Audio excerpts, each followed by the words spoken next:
The story of Tenjin Bridge actually did not originate in Kanagawa. I've forgotten the exact location, but it was a tale from a certain village in the Tohoku region. In that village, misbehaving children were threatened. "We'll make you cross Tenjin Bridge." Tenjin Bridge referred to a suspension bridge, located not far into the mountains from the village. Crossing it was taboo. However, there was one day each year when crossing the bridge was permitted. The Spirit Pacifying Festival, similar to Obon that we know well. It was a holiday celebrating the spirits of the dead returning. And on that festival night, a ritual called Aikini was carried out in the name of consoling those spirits. Children around 812 years old would be selected as the Aikini. The chosen child would be taken by village elders and made to cross the bridge, left at a shrine on the other side. The next day, the Aikini would be returned to the village in a coffin-like box. Without ever opening the coffin, the child would be buried as is.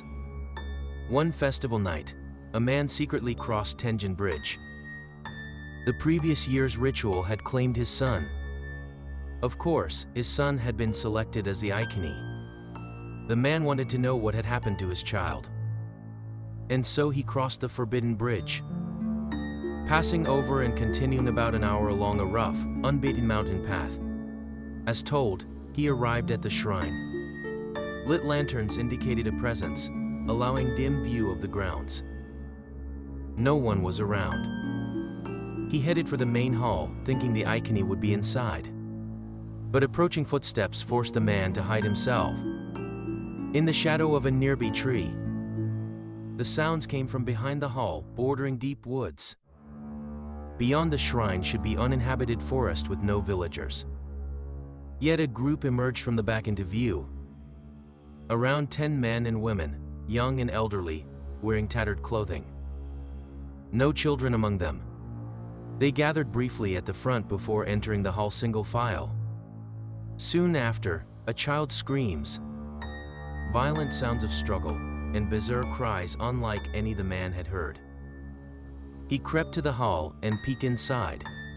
Several of the group held down the Aikini boy, while others mounted and assaulted him.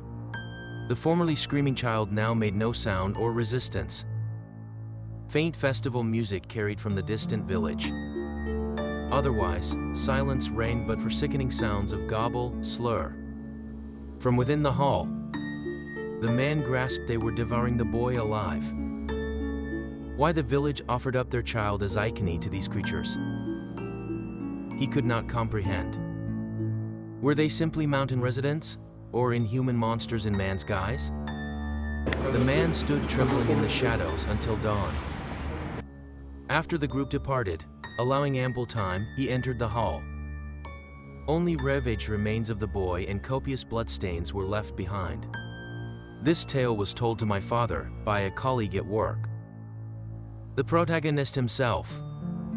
The man later left that village, relocating to Kanagawa.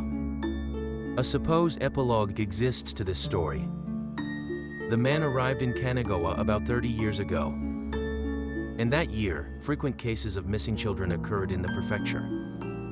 Confirmable by newspapers then, it was fact. Most child disappearances remained unsolved. Apparently some were found dead, but reports omitted details due to the gruesome condition of the bodies. Like the Aikini, they appeared partially eaten alive. The entire body covered in bite marks. Police questioned my dad's colleague too. He claimed, "They found me. They followed me all the way to Kanagawa." That's the Tenjin story as I know it.